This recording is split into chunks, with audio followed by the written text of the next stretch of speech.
रजोजुषे जन्मनि सत्त्ववृत्तये स्थितौ प्रजानां प्रलये तमस्पृशे अजाय सर्गस्थितिनाशहेतवे त्रयीमयाय त्रिगुणात्मने नमः। आज मैं शास्त्री द्वितीय वर्ष के छात्रों को चतुर्थ प्रश्न पत्र से प्रतिष्ठा के चकार की चतुर्थ प्रश्न पत्र से कादम्बरी कथामुख भाग की व्याख्या करूँगा। कादम्बरी महाकवि बाण भट्ट की अनन्य कृति है, गद्य रचना है। गद्यम कवीनाम निक्षम वदंती, ये शुक्ति कादम्बरी पर चरितार्थ होती है। माननीय सचिव महोदय, आदरणीय प्रधानाचार्य महोदय, भारतेश्वरी मारवाड़ी संस्कृत महाविद्यालय छपरा से प्राप्त निर्देश के आलोक में घर से कक्षाओं के संचालन क्रम में विश्वविद्यालय से प्रस्वीकृत पाठ्यक्रमानुसार शास्त्रीय साहित्य प्रतिष्ठा के द्वितीय वर्षीय छात्रों को कादम्बरी कथामुख भाग की व्याख्या मैं कर रहा हूँ। जैसा कि आप जानते हैं, कादम्बरी में 3 जन्मों की कथा वर्णित है। गोस्वामी तुलसीदास विरचित रामचरितमानस में मानस के 4 श्रोता हैं, 4 वक्ता हैं।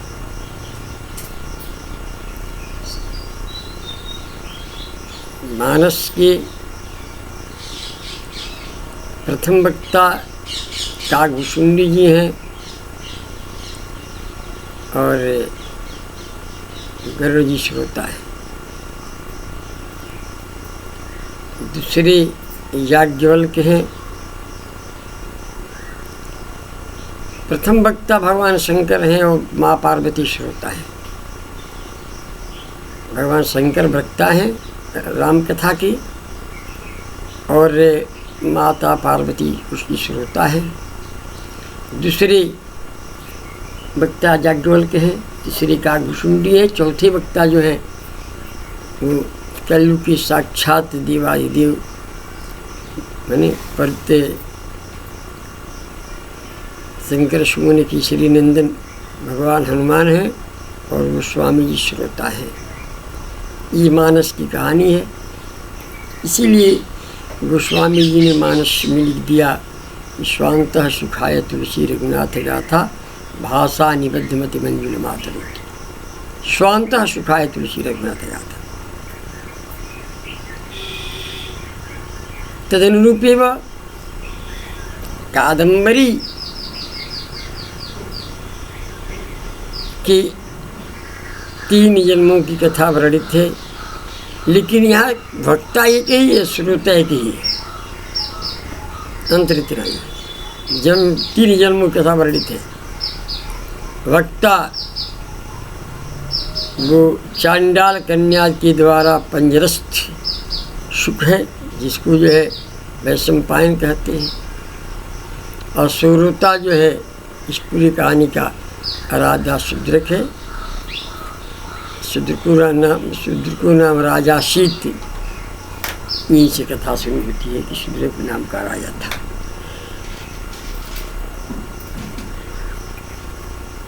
इसमें इसका एक ही वक्ता है वैशंपायन और एक ही श्रोता है शूद्रक। ये कहानी 3 जन्मों की है। कादम्बरी की है, माँ श्वेता की है, पुंडरीक की है, किंजल की है। कादम्बरी की का जो मंगल श्लोक है, बाण ने जो मंगल किया है, मैं पहले कुछ दिन पहले बता रहा था कि 10 श्लोकों में 10 श्लोकों में उन्होंने मंगल किया है। इसका पहला मंगल श्लोक यही है, रजोजुषे जन्मनि सत्ववृत्ते स्थितो प्रजानां प्रलय तमस्य विश्वे अजाय सर्गस्थितिनाशयति वे त्रयीमयाय त्रिगुणात्मने नमः। तो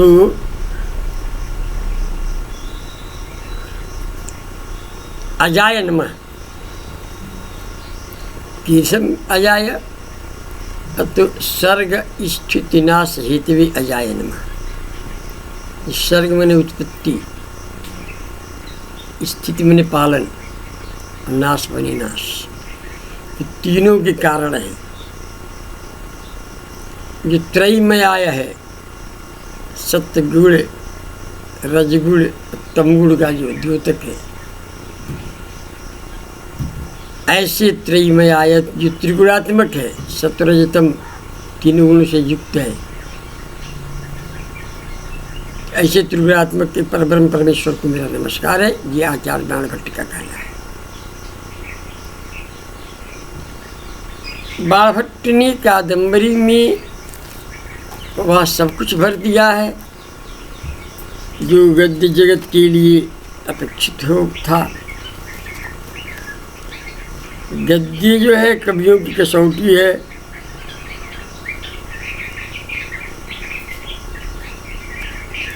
यह सभी जानते हैं।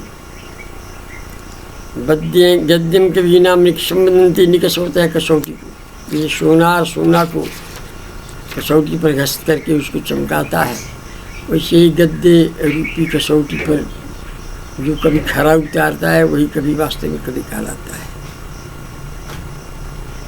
क्योंकि बाण ने भी गद्य में एक आख्यायिका और एक कथा का निर्माण किया है।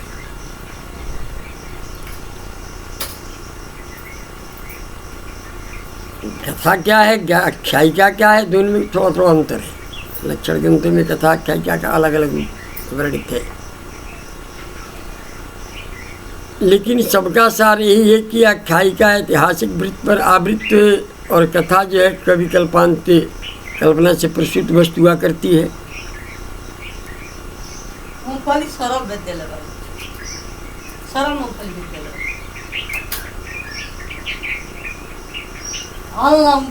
हर्षचरित जो है वो आख्यायिका है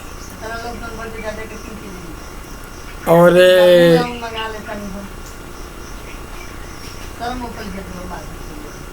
कादम्बरी कथा है। बाणभट्ट की दोनों कृतियां हैं। इसमें हर्षचरित प्रथम की रचना है और कादम्बरी उनकी द्वितीय रचना है। गद्य में विकट अक्षरों का बंध आवश्यक होता है, अतएव आख्यायिका में श्रृंगार रस की व्यंग्य रहने पर भी तथा अनुद्धत नायक के वक्ता होने पर भी अधिक सुकुमार वर्णों का प्रयोग अभिमत नहीं रहा, क्योंकि गद्य की शोभा के लिए विकट अक्षर ही अभ्यर्थित है।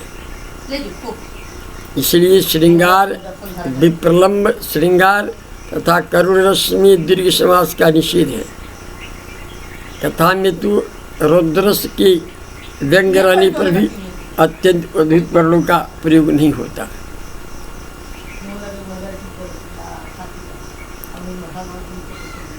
बाण ने संसार को केवल प्रतिभिनेत्रों से ही नहीं देखा, बल्कि अपनी यौवनारंभ में घुमक्कड़ बनकर रे प्रकृति के उद्वीजक तथा सुनोनी दृश्यों का साक्षात्कार किया था। बाण बहुत बड़ी घुमक्कड़ थी। बाण के विषय में उनकी कहानी हिंदी साहित्य के अच्छे उद्भट विद्वान और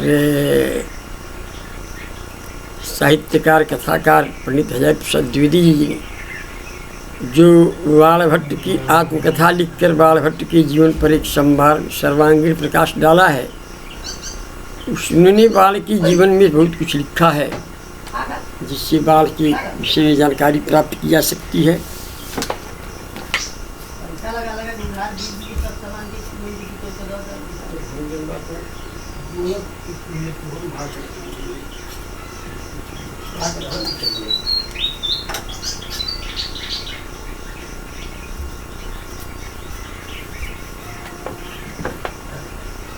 बाल भट्ट के विषय में महाराजा प्रसाद द्विवेदी ने जो लिखा है कि वो कभी नाटक मंडली चलाते थे, कभी नृत्य मंडली चलाते थे, कभी निपुणिका से उनको प्रेम हो गया था, कभी तुमुल मिलिंद की कन्या से उनको स्नेह हो गया था। हर्ष के राज दरबार में जाते हैं तो वहाँ उनके जो सिपा सलार हैं उन लोगों ने कह दिया है कि ये बहुत बड़ा घुमक्कड़ है, लंपट है, और राजा द्वारा भुजंगोयम ऐसा कहने पर उस पर बाण भट्ट बिगड़ जाते हैं। कथम भुजंगता, मेरा समय से जो पवित्र संस्कार हुआ है, शादी हुई है, परिवार के आदमी में भुजंगता मेरे अंदर कहाँ से। भुजंग का अर्थ होता है भुजंगता अन्य नारी जस्य स भुजंग, भुजंगता अन्य नारी जस्य भुजंग है। तो इस पर बिगड़ जाते हैं और राजा को डांट देते हैं और फिर राज दरबार छोड़ के चले आते हैं। ये इनके जीवन की बहुत सी ऐसी कथाएँ हैं जो उतार चढ़ाव से परिपूर्ण हैं और काफ़ी देश के घुमक्कड़ व्यक्तियों में इनकी गणना की जाती है। इसीलिए इनको पूरे देश के हर स्थल का जानकारी है और उस जानकारी रखते हैं। इसलिए उस संसार को उन्होंने बहुत नज़दीक से नेत्रों से देखा है, क्योंकि वो पहले दृष्टा है, बाद में सृष्टा है। पहले उन्होंने वस्तु को देखा है, बाद में उसका सृजन किया है, रचना किया है। बाण की दृष्टि में जग के विविध और विचित्र दृश्यों के दर्शन किए हैं। इसीलिए उसके वर्णन यथार्थ तथा चित्रूपम शैली में निबद्ध है। बाह्य जगत के पदार्थों का संगोपांग वर्णन बाण की विशेषता है। बाह्य जगत पर इनका फोकस रहता है वो ज़्यादा। यदि कोई सफल चित्रकार चित्र निर्माण की भावना से बाण के वर्णन का अध्ययन प्रारंभ करे तो अपनी कल्पना पर बल दिए बिना ही वर्ण वस्तु का स्पष्ट और परिपूर्ण चित्र झटित प्रस्तुत कर सकेगा। साथ ही वर्ण वस्तु यदि विशाल तथा विभिन्नताओं का केंद्र है तो उसका वर्णन विस्तृत तथा वैचित्र उत्प्रोत होगा और स्वाभाविकता के धरातल पर उसे उपस्थित भी किया जा सकेगा। अनुभूति की व्यापकता के साथ साथ कल्पना का विश्रांत प्रवाह भी उनकी विशेषता है।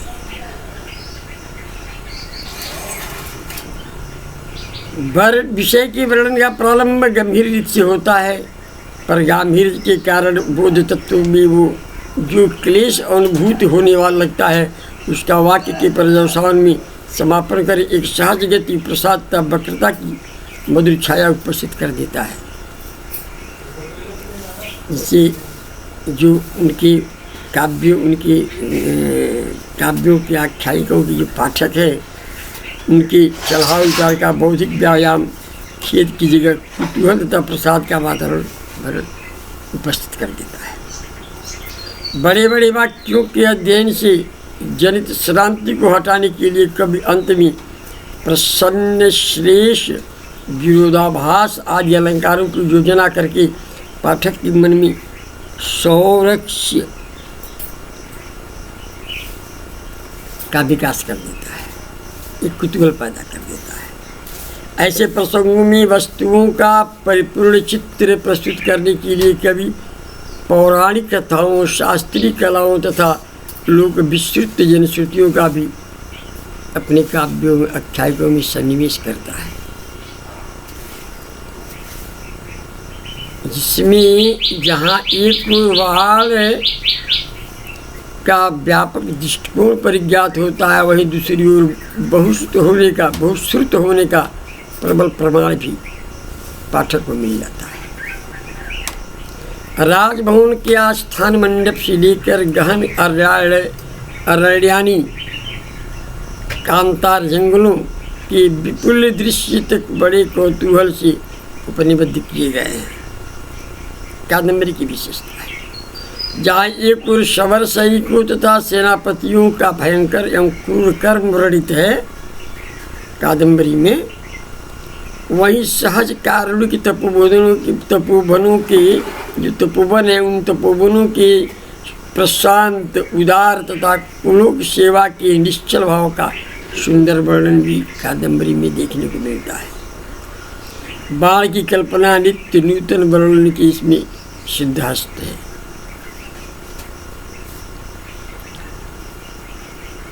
कवि वरदंडी दस कुमार चरित्र के पूर्व पीठिका में बसुमती और अवंत सुंदरी का वर्णन बड़े सन्नाह के साथ करते हैं, परंतु दोनों के सौंदर्य का उपमान एक जैसा है। यहाँ तक कि पदावली के प्रयोग में भी पौनरुक्त हो गया है। पौन एक कथा दो बार वर्णित हो गई है, पुनरुक्त बाधाभाषण से करते हैं। अतः परमाण में समान वर्णनीय प्रसंगों में भी असमान वर्णन की विदग्धता का वैशिष्ट स्पष्ट ही दृष्टिगोचर होता है। अब जो है शास्त्रीय कलाओं तथा लोक जनश्रुतियों का सन्निवेश कहाँ कहाँ बाणभट्ट ने किया है, इसको सूत्र हम देख लेते हैं दिंगमात्र उदाहरणों के साथ। जैसे विंध्याटवी वर्णन में कर्णिसूत्र कथैव सन्निहित विपुलाचला शशोपगता च ये पद आया है। यहाँ कर्णिसूत्र का कर्णिपुत्र का उल्लेख है। कर्णिसूत्र या कर्णिपुत्र का उल्लेख कभी नहीं किया है। इसका नाम मूल देव भी प्रसिद्ध था। यह धूर्ताचार्य चौर्य शास्त्र प्रवर्तक काल कामशास्त्र मुख्यतः वैशिक तंत्र का प्रमुख पात्र था। इसके जीवन से संबद्ध कथाएं विभिन्न रूपों में साहित्य में वर्णित हैं। एक स्थान पर निर्देश मिलता है कि इसकी विपुल चंचल संज्ञक सखा हाँ रमन कुछ बड़ा छपरे बड़ा अच्छा अच्छा। तो वहाँ के ये फोन किए हैं ना, हम उनसे पूछ के बताते हैं आपको।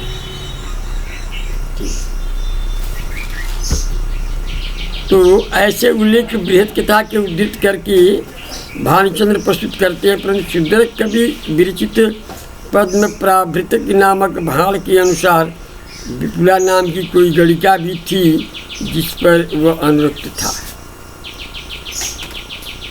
इस तरह की अनेक की प्रकार की जो है कथाएं देखने को मिलती हैं, और जिसमें कि जैसे सस नाम के रहस्य मित्र उनके मीजी तथा बीट का वहाँ भी उल्लेख मिलता है। वह देवदत्त नाम की गणिका देवदत्ता नाम की गणिका के प्रति अनुरक्त था, जिसकी छोटी बहन देवसेना है। बाद में वह देवसेना के प्रति मुग्ध हो जाता है। कामसूत्र के वैशिक प्रकरण में जयमंगला टीका में मिलता है कि यथा देवदत्ताया अनंग सेवनयेति ततो ही समाकृष्य स्पर्धया मूलदेव कामितः। शुद्धरक ने कर्णिपुत्र को विशेषित करते हुए लिखा है कि अनेक शास्त्राधिगत निष्पन्द बुद्धि सकल कला ज्ञान विचक्षण व्युत्पन्न ज्योति काय तंत्र सूत्रधार क्षेमेंद्र ने भी कला विलास में कर्णिपुत्र मूलदेव का वृत्तांत मूल रूप से वर्णित किया है। रति रहस्य नाम के ग्रंथ में कर्णिपुत्र के कामशास्त्री विचार के प्रकाशक कुछ श्लोक मिलते हैं। हरिभद्र सूरी ने दुर्दाख्यान नाम की रचना मूलदेव कर्णिपुत्र के जीवन को ही आधारभूत बनाकर लिखी है। शुक सप्तती की कहानियों में यह वेश संबंधी मामलों के पंच रूप में वर्णित है इत्यादि से कादम्बरी की कथाओं पर में ये सब जो है पौराणिक कथाएँ मिलती है, जिसको बाणभट्ट ने बड़ा ही रोचक ढंग से प्रस्तुत किया है। अब बाणभट्ट की जो गद्य गरिमा है, गद्य गरिमा को आशीष उसको हम अब अगले 1 घंटे से पढ़ाएंगे, क्योंकि गद्य में इनकी बहुत विलक्षणता है। आसीत दे अशेष नरपति शिरः सम्यवर्जित शासन पाप शासन युवा पर चतुर्दधिवाला मेखलाया भू भरता। ये सब जा करके अंत में जो है शूद्र को नाम राजा राजा शूद्र को नाम से इसका अन्य का संबंध है। इसको अगली घंटी में फिर अभी शाम प्रारंभ करके अभी कादम्बरी के थोड़ा सा पर आपको जो है बाह्य जगत की बातें बता दिया। अब पाठ की बात अगली घंटी से हम करते हैं।